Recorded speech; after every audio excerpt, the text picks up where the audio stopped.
Hello and welcome to the next video of my LCS 2026 previews. We're covering Dignitas, the team I have ranked last going into the season. They've completely swapped out the roster. Well, 4 out of 5 players, so I guess not completely. And in my opinion, found a way to get worse. So, the last 3 years, this team has been mediocre at best, finishing 5th, and 7th last year. 5th and 5th in 2024, and 10th and 5th in 2023.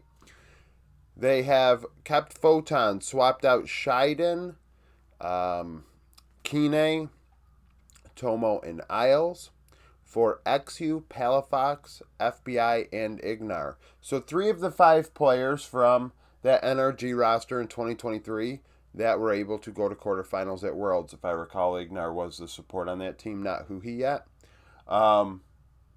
So, probably crossing their fingers for magic like that. They've brought Swiffer in as coach.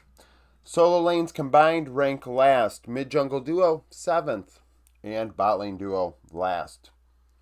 Photon in top lane. So, this team's average age, 25.8 years old as well. So, not a lot of young, inexperienced players on this team with development still to be done. I think kind of these players are what they are.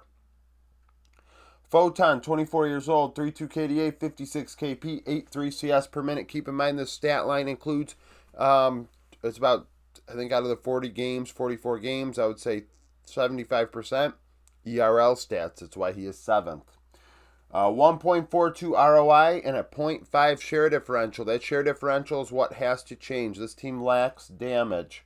Ignar, hell, he didn't even play at all last year, so it fucks up the stats with share differential, but this team does lack damage, and Photon needs to be the one, in addition to Palafox, to kind of come through and be more impactful on this team than they were in 2025 with their previous teams.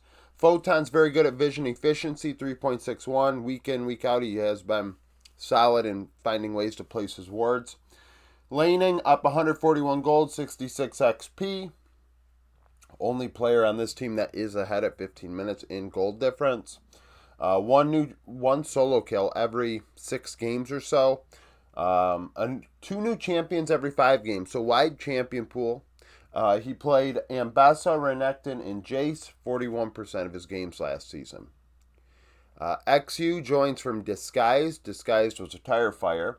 At 24 years old, he put a sub 2 KDA up, 70 KP, 6 CS per minute. So wasn't involved in many of the team's kills compared to others with a low resource, but we're, looking at 0.5 or 5% here or 0.5 CS here. I mean, they're average numbers. They meet the threshold of 70 and 60 that I've used for a couple of years now. But damage, just over 1 damage per gold at 1.05 and a negative 4.6 share differential. That's also a player that needs to offer more of a carry threat in the damage department. He plays very facilitator-like champions. His most played are Sejuani, Vise, and Zhao for over half of his games last season. So, very predictable in what he was going to do, which helped the enemy determine, hey, we're scouting Disguised. XU's probably playing one of these 3 champions. Let's leave him up. When you know what the player's going to play, leave him up and have a counter. 4.74 vision efficiency, up 140 gold. Other team up 140 gold. Down 350 XP. 1 new champion every 3 games. Palafox in mid lane definitely dropped off last season. Big time. One of those players that many people are pretty disappointed by. I think he's kind of returned to earth ever since 2023. He had a couple good months there and went on a run. And since then returned back to the way he was prior to that. At 26 years old, 2.7 KDA, 64 KP, 8.2 CS per minute, so not very involved. And lower resource on Shopify Rebellion last season. 1.61 ROI with a 2.8 share differential, so 3rd tier carry on that team with Fudge and Contracts, playing a little bit carry oriented at times. B-Voy in the bot lane, of course, being impactful. 2.57 vision efficiency, down 150 gold, 122 XP, only 1 solo kill in every 7 games or so. So Also, not finding a ton of outplays. This team does not have a ton of outplay potential in terms of aggression and mechanics in a solo kill setting. 0.29 champions play per game, so just over one new champion every 4 games, 7th in his role. I will say Oriana Talia, only 37% of his champion usage, so less predictable than a player like XU. In every game, one of these 3 champions probably what he's going to play. But then over the rest of the series, in a best of 3, he's playing one of these champions, not the other 2. Essentially is what that means. Best player on the team, I'd say, is FBI at 26 years old last season. Did find a way to be a difference maker. I'll say it that way.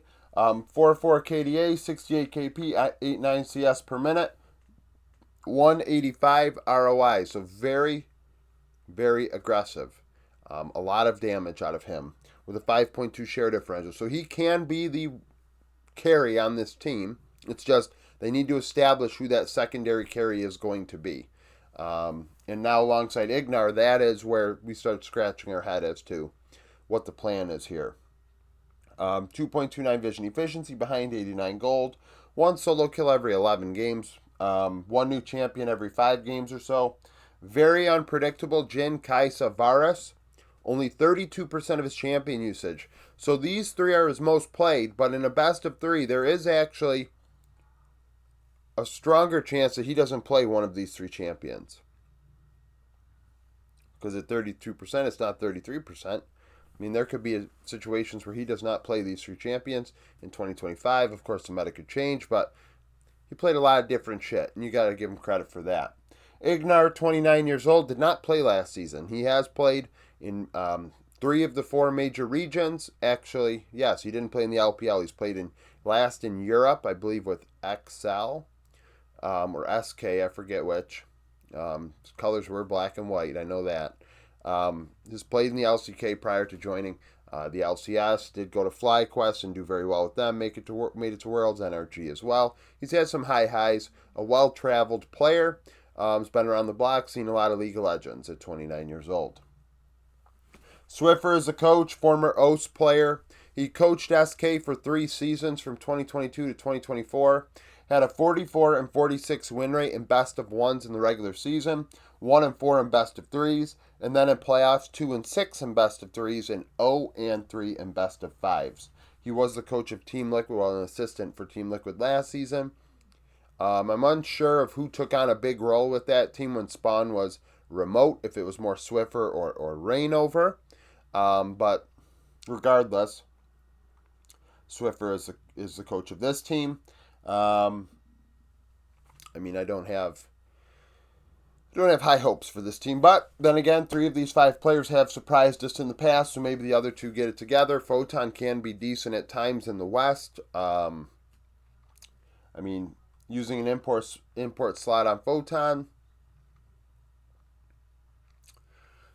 I guess, like I said though, this team is very experienced, right? There's not going to be a lot of, hey, this player could get better in my viewpoint. I think you're kind of at a point where I guess you could get better, but I don't know, I have my reservations. I don't think, I think they're kind of just are what they are. FBI is the tier 1 carry on this team, and somebody's got to kind of step it up and be that secondary carry threat and damage. So, thank you for watching. If you liked the video, like it, subscribe to the channel for daily League of Legends content, follow me on Twitter, join the Discord, become a YouTube supporter, and hope to see you again tomorrow.